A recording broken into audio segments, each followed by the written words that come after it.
On the evening of March 12, 1985, Willow Grove police received a call from a concerned neighbor, Margaret Brandt. She reported that she had not seen any of the Keller family, who lived next door on Maple Street, for several days. Their home was usually a busy one. The father, Edward Keller, 43, worked as a mechanic at a local auto repair shop, and his sons, Lyle, 20, and Cody, 18, often spent time in the yard or driving away in their father's old pickup truck. In recent days, however, the house seemed empty, and the car never left the driveway. Police arrived at the scene around 8:30 p.m. The door to the house was unlocked, which immediately aroused suspicion.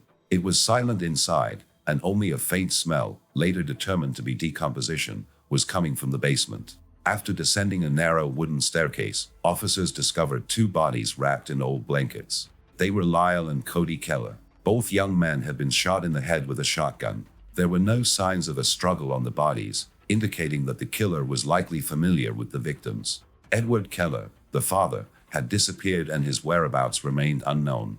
The investigation began immediately. Willow Grove detectives, led by Lieutenant Richard Hayes, began gathering evidence. They found several odd details in the house: letters hidden in Edward's dresser drawer, photographs that raised questions among investigators, and entries in Lyle's diary that hinted at strained family relationships. As the police dug deeper into the case, they began to suspect that behind the Kellers' normal life lay a forbidden relationship that could have led to the tragedy. Willow Grove in 1985 was a small town of about 15,000 people. Located 20 miles outside of Philadelphia, it was known for its quiet streets, local school, and annual harvest festival. The Kellers moved there in 1978 after Edward got a job at Benson and Sons, an auto body shop. Neighbors described them as reserved but polite. Edward was a widower. His wife, Mary, had died of cancer in 1975, leaving him to raise two sons. Lyle, the older son, was attending a local college and working part-time at a supermarket,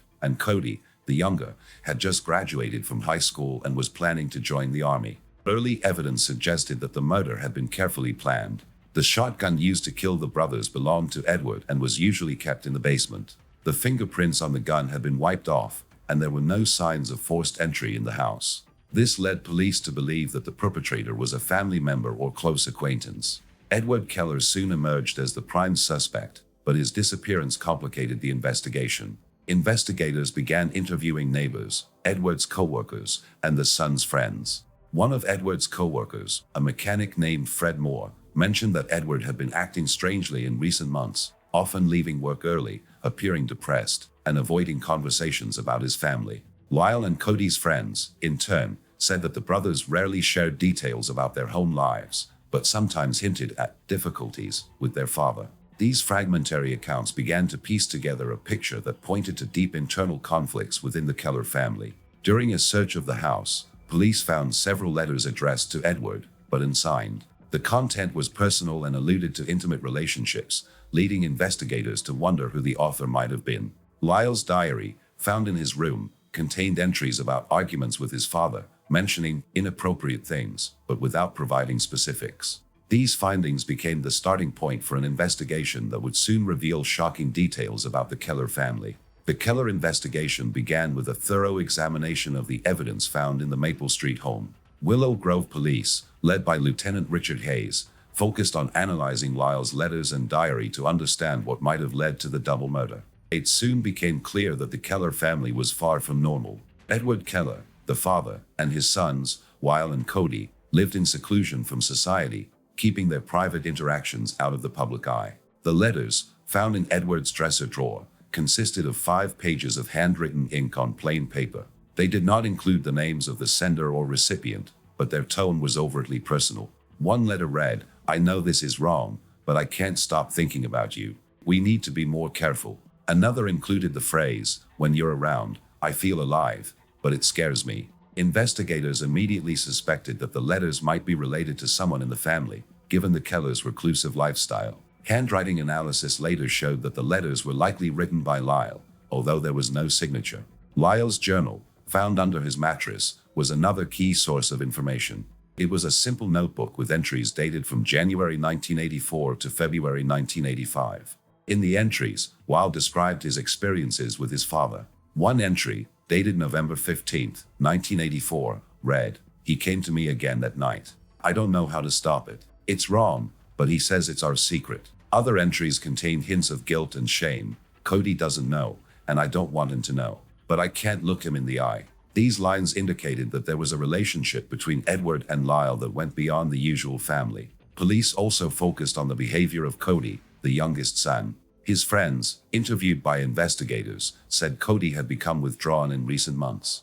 One friend, 19-year-old Trevor Lynch, said Cody once mentioned that something weird was going on at home, but declined to elaborate. Another friend, Michael Reed, recalled that Cody stopped inviting friends over after Edward abruptly ended their conversation in the living room. These accounts confirmed that the atmosphere in the Keller home was tense. Investigators began to suspect that Edward had been having an intimate relationship with Lyle, which likely began several years earlier, when Lyle was about 17 years old. The lack of records of a similar relationship with Cody left open the possibility that he may have been involved or at least aware of what was going on. Detectives speculated that Cody may have learned of the affair between his father and brother, causing conflict within the family. However, at this stage of the investigation, there was no direct evidence to support Cody's involvement in the relationship. There was other evidence in the house that pointed to odd behavior in Edward. In his room, police found a box of photographs of Lyle and Cody as teenagers. Some of the pictures were taken in a domestic setting, but their intimate nature, such as photos of Lyle in a bedroom wearing only a t-shirt, raised questions. One of the detectives, Anna Crow, noted that such photos were unusual for a family album. Police also found a mattress in the basement where the bodies were found that appeared to have been used for more than just storage. The Kellers' neighbors interviewed by police said they saw no obvious signs of conflict, but some mentioned Edward's odd behavior. Margaret Brandt, the neighbor who called the police, said she sometimes heard loud voices coming from the Kellers' house late at night, but dismissed them as family squabbles. Another neighbor, an elderly man named Walter Dean, recalled seeing Edward and Lyle often driving away together in a pickup truck, even when Cody was home. This reinforced the hypothesis that Edward's relationship with Lyle was closer than his relationship with Cody. To confirm their suspicions, the police sent the letters and diary for examination. Graphological analysis confirmed that the letters were written by Lyle, and the fingerprints on them belonged only to him and Edward. This indicated that the correspondence was secret and not intended for prying eyes. Forensic examination of the bodies of Lyle and Cody showed that both were shot in the back of the head with a shotgun at close range. The time of death, according to the coroner, fell on the evening of March 9, 1985, 3 days before the bodies were discovered. Based on the evidence gathered, police began to develop a theory that Edward Keller may have killed his sons to hide his relationship with Lyle or because of conflict over the revelation of the secret. However, the absence of Edward and his pickup truck, which disappeared with him, complicated the investigation. Detectives sent inquiries to neighboring cities and states to look for traces of Edward, but his whereabouts remained unknown at the time of the initial search of the house. As the Keller case deepened, Willow Grove police began to focus on the family's internal dynamics to understand what led to the tragedy. Evidence gathered from the Maple Street home indicated that the relationship between Edward Keller and his sons, Lyle and Cody, was not only complex but also deeply unconventional. Detectives, led by Lieutenant Richard Hayes, began to gather evidence that might shed light on the nature of this relationship and its role in the double murder. One of the key avenues of investigation was further examination of Lyle's diary. Entries made over the past year provided additional details about his interactions with his father. In an entry dated January 3, 1985, Lyle wrote, "He said it was our special bond that no one would understand, but it makes me feel dirty." Another entry, dated December 20, 1984, read, "I tried to tell him I wanted to stop, but he gets mean. Says he needs me." These entries confirmed that Edward had been having an intimate relationship with Lyle, which the entry suggested began when Lyle was about 17 and continued until his death. The lack of mention of Cody in these entries suggested that the younger son may not have been involved in such a relationship, but may have been aware of it. Police also found a box of letters in Edward's room that completed the picture. In addition to those written by Lyle, there were 2 letters in Edward's handwriting. One, undated, read, "You know how much I need you. It's not something I can explain, but it keeps me going." The second letter read, "We have to be careful that Cody doesn't get suspicious." These lines indicated that Edward was aware of the taboo nature of his relationship with Lyle and was trying to hide it from his youngest son. Forensic analysis confirmed that the letters were written by Edward and that the fingerprints on them belonged to him and Lyle. To get a full picture, Police interviewed people who knew the family well. Edward's co-worker, Fred Moore, said Edward occasionally mentioned Lyle in conversation, calling him his best friend, which seemed an odd way to describe his son. Fred also noted that Edward rarely talked about Cody, and when he did, it was in a neutral tone. This reinforced the hypothesis that Edward was emotionally closer to Lyle than to Cody. Lyle's friends, in turn, reported that he often seemed depressed in recent months. One of them, 21-year-old Daniel Clark, recalled Lyle once saying, "Sometimes I just want to leave this house and never come back." When asked what he meant, Lyle was non-committal. Investigators also looked at Cody's behavior. His school teacher, Mrs. Ellen Watson, said that Cody had become less outgoing in his senior year and often seemed distracted. She recalled Cody coming to school one day in October 1984 with a bruise on his arm, but saying it was the result of an accidental fall. This led police to speculate that there may have been arguments in the home, possibly related to Cody's revelation of his father and brother's secret. However, there was no direct evidence of physical abuse against Cody at the time. In the basement of the house where the bodies were found, police found additional evidence. In addition to the mattress, there were several empty whiskey bottles and a pack of cigarettes, which neighbors said neither Keller smoked in public. This indicated that the basement may have been used for secret meetings. A forensic examination of the mattress revealed traces of both Edward and Lyle, supporting the theory of the nature of their meetings. No traces of Cody were found on the mattress, supporting the theory that he was not involved in the relationship. Police also examined the family's financial records. Edward, the sole breadwinner, had a steady income from his job at a car repair shop, but in the last months of 1984, he withdrew several large sums of money without explaining what they were for. Detectives speculated that the money may have been related to Edward's attempts to hide his actions or to prepare for a possible escape. Meanwhile, Lyle, according to his bank account, was receiving small amounts from his part-time job at a supermarket but was not spending them, indicating that he may have been saving money, perhaps to leave home. Neighbors interviewed again began to recall small details. Walter Dean, an elderly neighbor, mentioned seeing Edward and Lyle sitting in the pickup truck in the driveway late one night in January 1985, talking quietly. He thought nothing of it, but noted that Cody was nowhere to be seen. Another neighbor, Carol Lewis, 35, said she heard Edward yelling at Cody in the yard one day, but she could not make out the words. These accounts confirmed that the family was strained, especially between Edward and Cody. Based on the information gathered, police began to consider the possibility that Cody might have learned of the connection between Edward and Lyle, which led to a conflict. Perhaps Cody threatened to reveal the truth, which could have provoked Edward to take extreme measures. However, the absence of Edward and his pickup truck remained the main mystery. Police sent out signs for Edward Keller throughout the state, but by the time the second phase of the investigation was completed, his trail had still not been found. As the investigation continued, Willow Grove police delved deeper into the relationship between Edward Keller and his sons, Lyle and Cody. Evidence gathered from the home indicated that Edward's secret relationship with Lyle had been a source of tension in the family that likely led to the tragedy. Detectives focused on gathering additional evidence to understand how this relationship had played a role in the events that led to the double murder. Police reanalyzed Lyle's diary, focusing on entries made in the weeks leading up to the murder. In an entry for February 25, 1985, Lyle wrote, "I told him I couldn't live like this anymore. He grabbed my arm and told me I couldn't leave. I'm afraid Cody has noticed something." This entry confirmed that Lyle had tried to end the relationship with his father, but Edward had reacted aggressively. Another entry, for March 1st, read, "Cody looked at me funny when I came home late. I think he knows." These lines indicated that Cody may have suspected an affair between his father and brother, adding to the tension in the home. Investigators also examined letters from Edward that were found in his room.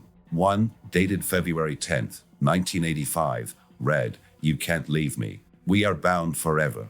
This letter, presumably addressed to Lyle, showed that Edward was obsessed with preserving their relationship. The fingerprints on the letter belonged only to Edward, indicating that Lyle may not have responded to it. This strengthened the hypothesis that Lyle was trying to distance himself from his father, which may have triggered the conflict. Interviews with family acquaintances yielded new clues. Cody's friend Michael Reed said that in early March 1985, Cody confided in him that things had gotten worse at home.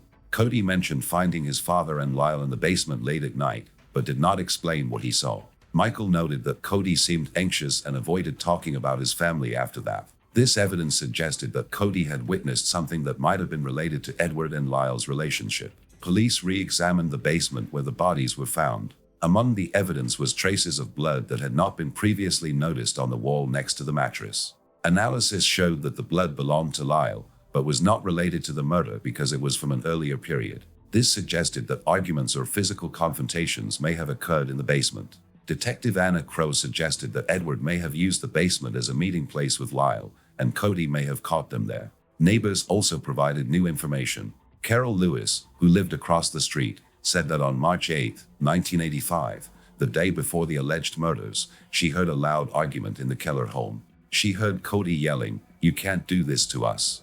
Edward responded, but Carol couldn't make out what he said. This indicated that Cody had likely voiced his frustration with his father, which could have been the catalyst for the tragedy. Edward's financial records showed that he withdrew $2,000 from an account on March 7th without leaving an explanation. Police speculated that he may have been preparing to flee, sensing a confrontation. The lack of traces of Edward's pickup truck in Willow Grove and surrounding towns prompted detectives to expand their search, but at that point there were no leads on his whereabouts. The investigation reached a critical stage when Willow Grove police began to piece together the events leading up to the murders of Lyle and Cody. Evidence pointed to Edward Keller's secret relationship with his eldest son, Lyle, as the cause of the escalating family conflict that ended in tragedy. Detectives focused on reconstructing the final days before the murders to understand what drove Edward to such extreme measures. Lyle's diary remained a key source of information. The last entry, dated March 7, 1985, read, "I told him it was over. He was furious, screaming that I couldn't leave him. Cody was looking at us and I could see that he knew. I'm afraid of what's going to happen next." This entry confirmed that Lyle had made a determined attempt to break off relations with his father, which had angered Edward. The mention of Cody indicated that he had witnessed the altercation, which likely added to the tension in the household. Police found additional evidence in Edward's bedroom. In his nightstand drawer, they found a note in his handwriting, undated. "If you leave, I don't know what I'll do. You are my life." The note was believed to be addressed to Lyle and reflected Edward's emotional dependence on his son. Forensic analysis confirmed that the note only had Edward's fingerprints on it, indicating that Lyle may not have seen it. This strengthened the hypothesis that Edward felt threatened by the breakup of their relationship. Interviews with Cody's friends yielded new information. Trevor Lynch, a close friend, said that on March 8, Cody confided in him that he had seen his father and Lyle in the basement in a weird situation. Cody did not go into detail, but said that it didn't feel right and that he wanted to leave the house. Trevor noted that Cody seemed scared and mentioned that he was going to talk to his father. This evidence indicated that Cody had likely confronted Edward directly about his relationship with Lyle. Police also received information from the owner of the auto repair shop where Edward worked. His boss, Tom Benson, reported that Edward had taken the day off on March 9th, citing a family emergency. This matched the presumed time of the murder. At the Keller home, detectives found a gas can in the garage that was half empty, even though Edward's pickup truck did not require that much fuel. This suggested that Edward may have used the gas to prepare for his getaway. The forensic examination clarified the details of the murder. Lyle and Cody were shot in the back of the head with a shotgun from a distance of less than 2 meters. The absence of signs of a struggle indicated that they trusted the killer. Police suggested that Edward may have lured his sons to the basement under some pretext. Analysis of the trajectory of the bullets showed that the shots were fired from the same position, which indicated a single shooter.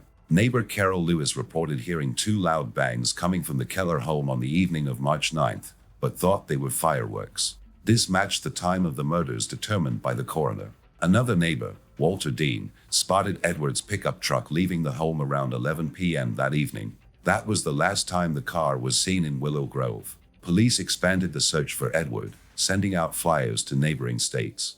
Detectives theorized that the murder may have been triggered by Cody's threat to reveal Edward's secret, and that Lyle was targeted because he was trying to end the relationship. Edward remained at large at the conclusion of this phase of the investigation. The Keller investigation reached its final stages when Willow Grove police received information about the whereabouts of Edward Keller.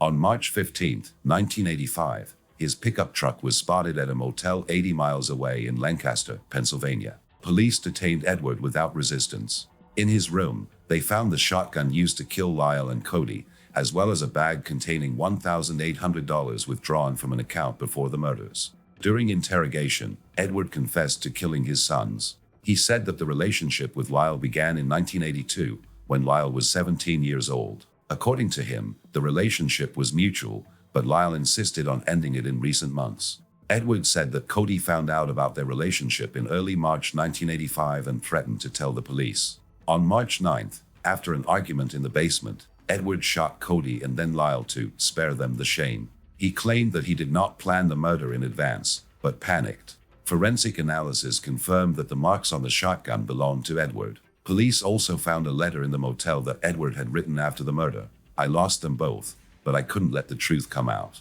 This letter became key evidence of his motive. Edward was convicted of double murder and sentenced to life in prison in 1986. The Keller case rocked Willow Grove, exposing the complex and painful aspects of family relationships. The story showed how personal secrets can lead to devastating consequences, leaving the town wondering what was going on behind closed doors.